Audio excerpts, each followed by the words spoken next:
আসসালামু আলাইকুম, welcome back to my channel. আজ আবারও আমি চলে এসেছি নতুন একটি ভিডিওর সাথে। তো আপনারা সবাই কেমন আছেন? আশা করছি ভালো আছেন। আমিও ভালো আছি, আপনাদের দোয়া ভালোবাসা এবং আল্লাহর রহমতে। তো আমি হচ্ছে মুমতাজ, আমার চ্যানেলে আপনাদের সকলকে স্বাগতম। তো আজকে যে রেসিপিটি আমি বানাতে চলেছি সেটা অবশ্যই খুব সাধারণ, কিন্তু সাধারণ জিনিসটা যখন অসাধারণভাবে সবার কাছে প্রদর্শন করা যায় তখন কিন্তু অনেক ভালো লাগে। তো একদম অন্যরকমভাবে শাক ভর্তাটা আমি বানিয়েছি। তো কিভাবে বানিয়েছি সেটা দেখতে হলে পুরো ভিডিওটি দেখতে হবে, স্কিপ করবেন না। ছোট্ট একটি ভিডিও, আশা করছি আপনাদের অনেক ভালো লাগবে। তো আজকে আমি কচু শাক আর চামলায় যে শাকটা সেটা নিয়েছি। আপনারা চাইলে এখানে 7 রকমের শাকও ব্যবহার করতে পারেন, যেহেতু এখানে শাক সেরকম পাওয়া যায় না, তাই আমি 2 রকমের শাকই নিয়েছি। তো এই যে আমি 2 রকমের শাক নিয়েছি। আপনারা চাইলে এখানে বিভিন্ন রকমের শাক দিয়ে রেসিপিটি বানাতে পারেন। যত রকমের শাক এই রেসিপিটিতে দেবেন তত কিন্তু সুস্বাদু বেশি হবে। তো এই যে আমি দিয়ে দিয়েছি 2 গ্লাস মতো পানি, আর পানির মধ্যে দিয়ে দিয়েছি খাবার সোডা 1 চিমটে আর লবণ। লবণটা একটু মেপে দেবেন, যেহেতু আবারও পরে মানে ব্যবহার হবে লবণটা। আর এই যে পানিটা, এটা কিন্তু সেদ্ধ করে আমি ফেলে দেব। তো শাকটা আমি দিয়ে দিলাম। যখন পানিটা ফুটে গেল তখন আমি শাকটা দিয়ে দিলাম। তো এবার আমি 5 মিনিটের মতো ঢাকা চাপা দিয়ে রেখে দেব। একটু নাড়িয়ে নেব, উলট পালট করে দেব শাকগুলোকে, তারপর আমি ঢাকা চাপা দিয়ে রেখে দেব 5 মিনিটের মতো। তো এই যে আমি 5 মিনিটের মতো ঢাকা চাপা দিয়ে রেখে দিলাম। 5 মিনিট পর আমি দেখছি রান্না সেদ্ধ হয়ে গেছে শাকটা। এবার আমি পানিটা ঝরিয়ে নেব। তো এই যে আমি শাকের পানিটা ছড়িয়ে নিলাম।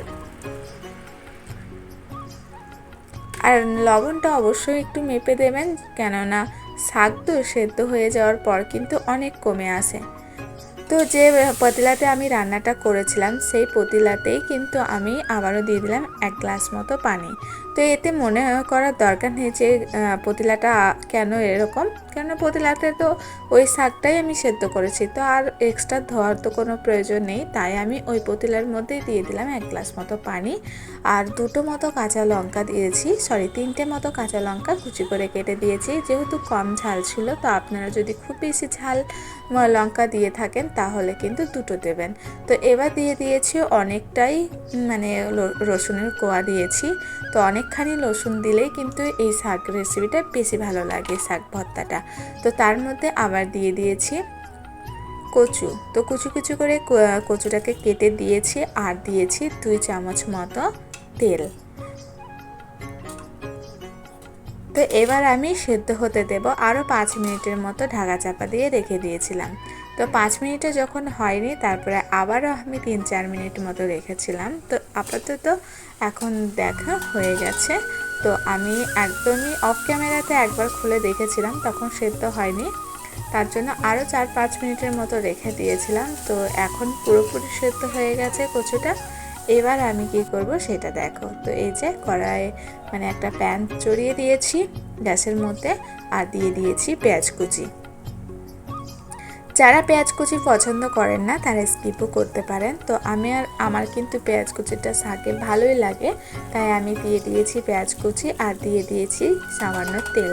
তো আমি দিয়েছি সয়াবিন তেল। আপনারা যদি চান তো অবশ্যই সরষের তেলে বানাতে পারেন। সরষের তেলে রান্নাটা করলে কিন্তু বেশি ভালো লাগে আমার মতে বলে, কিন্তু যেহেতু এখানে সরষের তেলটা খুব কমই খাওয়া হয়, তাই আমি সরষের তেল না দিয়ে সাদা তেলটাই ইউজ করেছি। তো এবার যে কচুটা আমি সেদ্ধ করে রেখেছিলাম, রসুন আর কচুটা, এবার আমি দিয়ে দিলাম।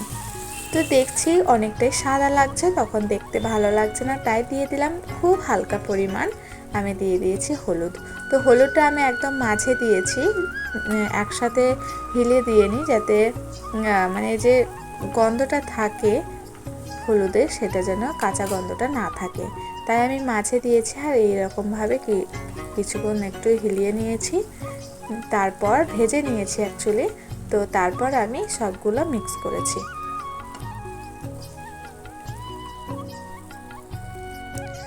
তো এই যে দেখো প্রায় 3 মিনিটের মতো ভেজে নিয়েছিলাম। তারপর আমি দিয়ে দিয়েছি যে শাকটা সেদ্ধ করে রেখেছিলাম সেটা। এই শাক ভর্তাটা এত সুস্বাদু আর এতটাই ভালো লাগবে, আপনারা কল্পনা করতে পারবেন না যে শাক দিয়েই ভাত খেয়ে নিতে পারবেন, এতটাই সুস্বাদু। তো আপনারা তো বিভিন্ন রকমভাবে শাক রান্না করেছেন, এইভাবে যদি রান্না না করে থাকেন তো অবশ্যই এইভাবে একবার হলেও রান্নাটা করবেন, দেখবেন আশা করছি অনেক ভালো লাগবে। আর যারা করেছেন তারা তো অবশ্যই জানেন এই শাকটা ঠিক কতটা ভালো লাগে এইভাবে শাক ভর্তাটা করলে। এই শাক ভর্তাটা আমি আমার আম্মুর কাছে শিখেছিলাম, সত্যি অনেক সুস্বাদু। তো আমি ভাবলাম বিভিন্ন রকমের রেসিপি তো সবাই শেয়ার করছে, আমিও করেছি, তো আজকে শাক ভর্তাটাই শেয়ার করা যেতে পারে। তো তাই তোমাদের সাথে তুলে ধরলাম, একবার হলেও বাড়িতে ট্রাই করো। আর রেসিপিটি কেমন হয়েছে অবশ্যই আমাকে কমেন্টে জানিও। আর ভালো লাগলে লাইক কমেন্ট শেয়ার তো অবশ্যই করে দেবে, সাবস্ক্রাইব করে বেল আইকনটি প্রেস করে দেবে যাতে পরবর্তী ভিডিওর নোটিফিকেশন সবার আগে তোমাদের কাছে পৌঁছে যায়। তো এতক্ষণ সাথে থাকার জন্য অনেক অনেক ভালোবাসা। Thank you for watching.